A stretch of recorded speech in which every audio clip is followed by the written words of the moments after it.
Итак, первым делом демонстрирую, как работает гибридная оптико-цифровая стабилизация в любительской видеокамере Panasonic HC-870. Это Full HD видеокамера. В принципе, в руках понятно, что когда качаешься, идешь, стабилизация так себе. Но когда мелкие подергивания, тогда вот она работает. Но работает по-разному. Итак, видеокамера Panasonic HC-870.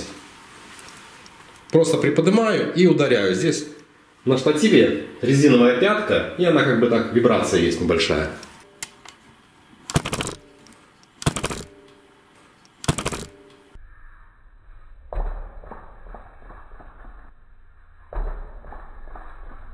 Вы можете даже услышать, что небольшой дребезг есть от удара.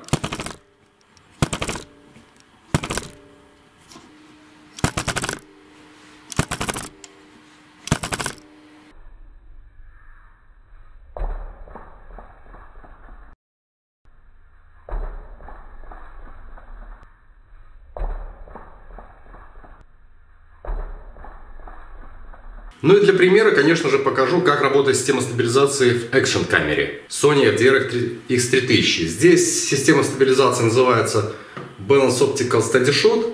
Требования к экшн-камере гораздо жестче. Система стабилизации здесь выигрышнее. Запись ведется, поэтому сейчас увидите, и как картинка здесь стабилизируется.